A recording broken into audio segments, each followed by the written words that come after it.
ಬರ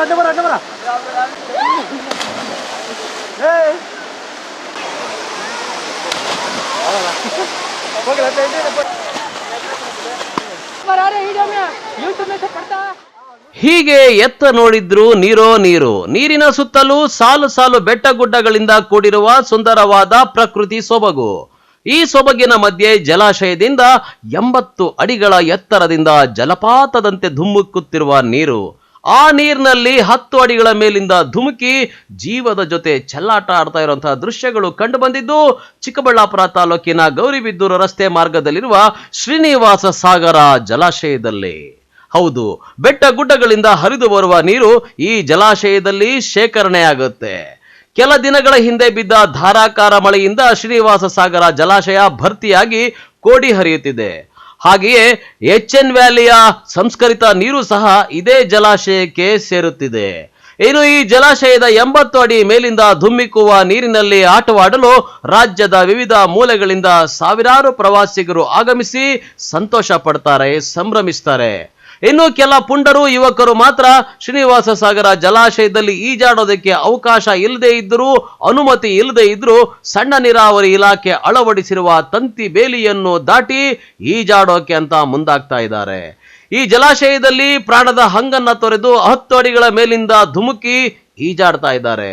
ಆದ್ರೆ ಒಂದು ವೇಳೆ ದುರದೃಷ್ಟವಶಾತ್ ಅವರ ನಸೀಬೇನಾದ್ರೂ ಕೆಟ್ರೆ ಮಾತ್ರ ಎಲ್ಲಿ ಕೊಚ್ಚಿ ಹೋಗ್ತಾರೋ ದೇವರೇ ಬಲ್ಲ.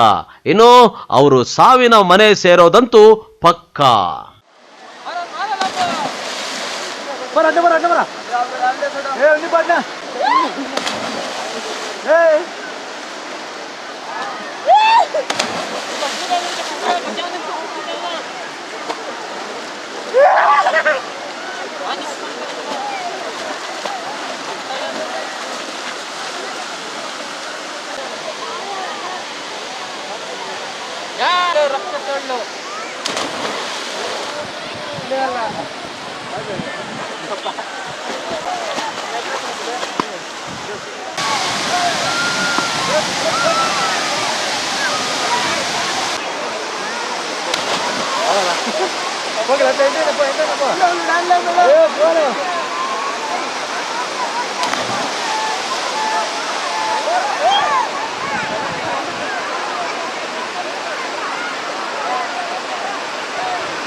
अरे जुमेल वीडियो वीडियो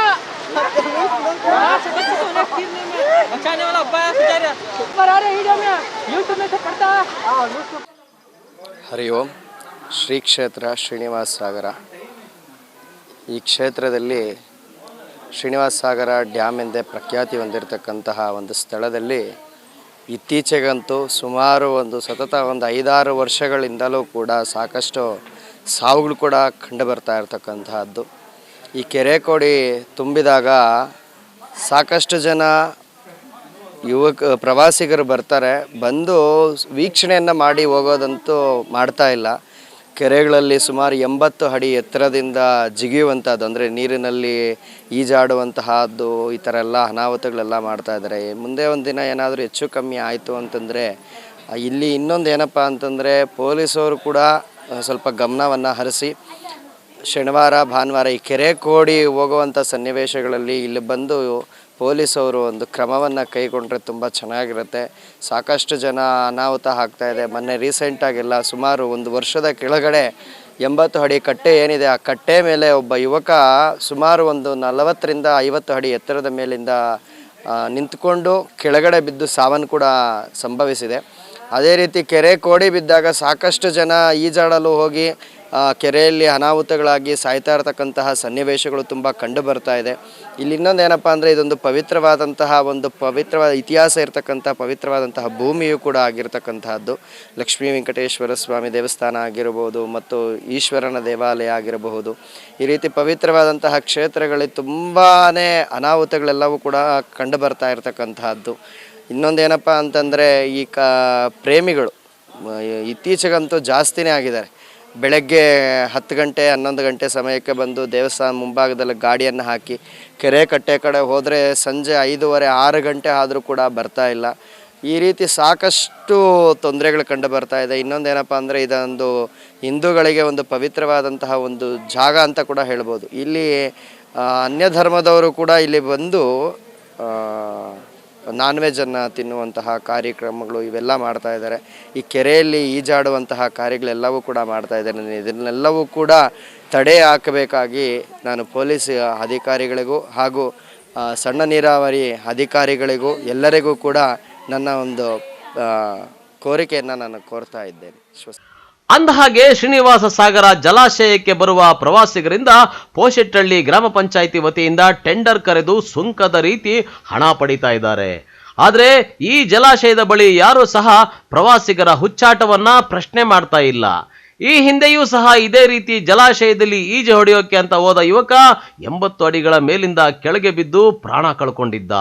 ಆದರೆ ಈಗ ಅದೇ ರೀತಿ ಯುವಕರು ಸಣ್ಣ ನೀರಾವರಿ ಇಲಾಖೆಯ ತಂತಿ ಬೇಲಿ ಅಳವಡಿಸಿದ್ರು ಆ ಜಲಾಶಯದ ಮೇಲಿಂದ ಧುಮುಕಿ ಈಜಾಡಿ ಹುಚ್ಚಾಟ ಮೆರಿತಾ ಇದ್ದಾರೆ. ಇದನ್ನ ನಿಯಂತ್ರಿಸಬೇಕಾದ ಪ್ರವಾಸೋದ್ಯಮ ಇಲಾಖೆ, ಪೊಲೀಸ್ ಇಲಾಖೆ ಸಿಬ್ಬಂದಿಯನ್ನ ನಿಯೋಜನೆ ಇಲ್ಲದೆ ಇಲ್ಲಿ ಹುಚ್ಚಾಟಗಳು ಜಾಸ್ತಿ ಆಗ್ತಾ ಇವೆ. ಇನ್ನು ಇದನ್ನ ನಿಯಂತ್ರಿಸದೇ ಇದ್ರೆ ಮತ್ತಷ್ಟು ಸಾವು ನೋವುಗಳು ಉಂಟಾಗ್ತವೆ ಅನ್ನೋದು ಸಾರ್ವಜನಿಕರ ಒತ್ತಾಯ. ಮಳೆ ಬಂದಾಗಲೂ ಸಹ ನಮ್ಮ ಚಿಕ್ಕಬಳ್ಳಾಪುರ ಜಿಲ್ಲೆ ಸಂಭ್ರಮಿಸಿದೆ. ಯಾಕೆಂದರೆ ನಮ್ಮದು ಚಿಕ್ಕಬಳ್ಳಾಪುರ ಜಿಲ್ಲೆ ಬರದ ನಾಡು, ಅಂಥದ್ರಲ್ಲಿ ಮಳೆ ಬರುತ್ತೆ ಅನ್ನೋದೇ ನಮಗೆ ಖುಷಿ ವಿಷಯ. ಹಾಗೆ ಮಳೆ ಬಂದಾಗ ಕೆರೆ ಕುಂಟೆಗಳೆಲ್ಲ ಭರ್ತಿ ಆಗ್ತವೆ. ಅದೇ ರೀತಿಯಲ್ಲಿ ಶ್ರೀನಿವಾಸ ಸಾಗರ ಸಹ ಒಂದು ಪ್ರವಾಸೋದ್ಯಮ ತಾಣಕ್ಕೆ ಬದಲಾಗಿದೆ ಇವತ್ತು. ಅದು ಸಹ ಭರ್ತಿ ಆಗುತ್ತೆ. ಭರ್ತಿಯಾಗಿ 80 ಅಡಿ ಎತ್ತರದಿಂದ ನೀರು ಧುಮುಕುತ್ತೆ. ಆದರೆ ಈ ಸಮಯದಲ್ಲಿ ಕೆಲವು ಹುಚ್ಚು ಆಲೋಚನೆಗಳಿರ್ತಕ್ಕಂಥ ಯುವಕರು ಆ ನೀರಿನಲ್ಲಿ ಆಟ ಆಡೋಕ್ಕೆ ಅಂತೇಳಿ ಬಂದು ಸಾಹಸಗಳಿಗೆ ಕೈ ಹಾಕ್ತಾರೆ. ಬರೀ ಸಾಹಸ ಅಲ್ಲ, ದುಸ್ಸಾಹಸಗಳಿಗೆ ಕೈ ಹಾಕ್ತಾರೆ. ಇದರ ಪರಿಣಾಮ ಏನಾಗ್ತಾ ಇದೆ ಅಂದರೆ ಮೇಲಿಂದ ಕೆಳಗೆ ಬಿದ್ದು ಜಾರಿ ಮುಳುಗಿ ಸತ್ತೋಗುವಂಥ ಸಾಧ್ಯತೆಗಳಿರ್ತವೆ. ಹಾಗಾಗಿ ಆ ಬಂಡೆಗಳ ಮೇಲಿಂದ ಜಾರಿದ್ರೆ ತಲೆಗೆಲೆ ಓಡಿದ್ರೆ ಯಾರು ಹೊಣೆ ಆಗ್ತಾರೆ? ನೀರಿನಲ್ಲಿ ಮುಳುಗಿ ಸತ್ತರೆ ಯಾರು ಹೊಣೆ ಆಗ್ತಾರೆ? ಇದ್ರ ಬಗ್ಗೆ ಎಲ್ಲನೂ ಇಲಾಖೆಗಳು ಎಚ್ಚರಿಕೆ ಫಲಕಗಳನ್ನೆಲ್ಲ ಹಾಕಿದೆ, ಬೋರ್ಡ್ ಹಾಕಿದ್ದಾರೆ. ಎಲ್ಲ ಮಾಡಿದರೂ ಕೂಡ ಅದ್ಯಾಕೋ ಏನೋ ಯುವಕರಿಗೆ ಸವಾಲನ್ನು ಎದುರಿಸುವಂಥ ಒಂದು ಆಲೋಚನೆ, ಹೋಗಿ ಸಾವಿಗೆ ಮುಖಾಮುಖಿ ಆಗುವಂಥ ಹುಮ್ಮಸ್ಸು. ಇದರ ಪರಿಣಾಮ ಏನಾಗ್ತದೆ ಅಂದರೆ ಅವಾಗವಾಗ ಒಂದಷ್ಟು ಸಾವುಗಳಾಗ್ತಾ ಇವೆ. ಇದು ನಮ್ಮ ಚಿಕ್ಕಬಳ್ಳಾಪುರ ಜಿಲ್ಲೆಗೆ ಕಪ್ಪು ಚುಕ್ಕೆ ಆಗ್ತಾಯಿದೆ, ಪ್ರವಾಸೋದ್ಯಮ ತಾಣಗಳಿಗೆ ಕಪ್ಪು ಚುಕ್ಕೆ ಆಗ್ತಾಯಿದೆ. ಇದು ನಿಲ್ಲಬೇಕು. ಅದಕ್ಕೋಸ್ಕರ ಸಂಬಂಧಪಟ್ಟಂಥ ಪೊಲೀಸ್ ಇಲಾಖೆ ಮತ್ತು ಪ್ರವಾಸೋದ್ಯಮ ಇಲಾಖೆ ಅಂತವರೆಲ್ಲರೂ ಅಲ್ಲಿ ಇನ್ನಷ್ಟು ಮುಂಜಾಗ್ರತಾ ಕ್ರಮಗಳನ್ನು ಕೈಗೊಂಡು ಶ್ರೀನಿವಾಸ ಸಾಗರ ಕೆರೆ ಪ್ರದೇಶದಲ್ಲಿ ಏನು ನೀರು ಧುಮುಕುತ್ತೆ ಆ ಜಾಗದಲ್ಲಿ ಯಾವುದೇ ಅವಘಡಗಳು ಸಂಭವಿಸಿದಾಗೆ ಬಂದು ಹೋಗ್ತಕ್ಕಂಥ ಜನ ಸರಳವಾದ ರೀತಿಯಲ್ಲಿ ಆನಂದವನ್ನು ಅನುಭವಿಸಿ ಹೋಗಂಗಾಗಬೇಕು ಹೊರತು ಈ ಥರದ ಸಾಹಸಗಳ ಕೈ ಹಾಕಿ ಸಾವಿನ ಮನೆ ಆಗಬಾರ್ದು. ಇಂಥ ಒಂದು ಪ್ರಯತ್ನವನ್ನು ಮಾಡಬೇಕು ಅಂತೇಳಿ ಅಧಿಕಾರಿಗಳು ಒತ್ತಾಯಿಸ್ತೀವಿ. ಆ ಹುಚ್ಚಾಟಕ್ಕೆ ಏನಾಗೋಣ, ತಂತಿ ಬೇಲೆ ಹಾಕಿದ್ರು ಕೂಡ ಅದ್ರ ಮೇಲೆ ಹತ್ಕೊಂಡು ಹೋಗ್ತಾರಲ್ಲ, ಆ ಹುಚ್ಚಾಟಕ್ಕೆ ಏನು ಅಂತ ಹೇಳೋದು, ಮಾಡಬಾರ್ದು, ಆ ಕಡೆ ಹೋಗಬಾರ್ದು ಅಂತ ತಾನೇ ರಕ್ಷಣೆ ದೃಷ್ಟಿಯಿಂದ ಹೇಳಿರೋದು. 24 ಗಂಟೆ ಯಾರು ಕೂಡ ಯಾರ ಪ್ರಾಣಕ್ಕೂ ಕಾವಲು ಕಾಯೋಕ್ಕಾಗಲ್ಲ. ಹಾಗಿದ್ರು ಕೂಡ ಮಾಡಿದ್ದಾರೆ. ಇನ್ನಷ್ಟು ಅಲ್ಲೊಬ್ಬ ಬಂದೋಬಸ್ತ್ಗೆ ಒಬ್ಬ ವ್ಯಕ್ತಿಯನ್ನು ಹಾಕಿ, ಯಾರಾದರೂ ಒಬ್ಬರನ್ನೊಂದು ಪರ್ಸನ್ ಹಾಕಿ ಪೊಲೀಸಿಂದ ಮತ್ತು ಈ ಸಂಬಂಧಪಟ್ಟಂಥ ಇಲಾಖೆಯಿಂದ ಇನ್ನಷ್ಟು ಎಚ್ಚರಿಕೆಯನ್ನು ಮೂಡಿಸುವಂಥ ಪ್ರಯತ್ನ ಮಾಡಬೇಕು. ಅಲ್ಲಿಗೂ ಸಾಯ್ತಾರೆ ಅಂದರೆ ಇನ್ನು ಏನೂ ಮಾಡೋಕ್ಕಾಗಲ್ಲ ಅನ್ನೋದು ಒಂದು ಸ್ಥಿತಿಗೆ ಬರಬೇಕಾಗುತ್ತೆ. ಒಟ್ಟಾರೆ ಶ್ರೀನಿವಾಸ ಸಾಗರ ಜಲಾಶಯ ಪ್ರವಾಸಿ ತಾಣ ಇತ್ತೀಚಿನ ದಿನಗಳಲ್ಲಿ ಫುಲ್ ಫೇಮಸ್ ಆಗ್ತಾ ಇದೆ. ಆದರೆ ಕೆಲವರ ಪುಂಡಾಟದಿಂದಾಗಿ ಇತರರಿಗೂ ತೊಂದರೆ ಕೊಡೋದಲ್ಲದೆ ಜೀವಕ್ಕೆ ಕುತ್ತು ತಂದುಕೊಳ್ತಾ ಇರೋದಂತೂ ನಡೀತಾ ಇದೆ. ಇದಕ್ಕೆಲ್ಲ ಯಾರು ಹೊಣೆ? ಕ್ಯಾಮ್ರಾಮನ್ ಪ್ರವೀಣ್ ಜೊತೆ ಕಳವಾರ ಅರುಣ್, MMTV ನ್ಯೂಸ್, ಚಿಕ್ಕಬಳ್ಳಾಪುರ.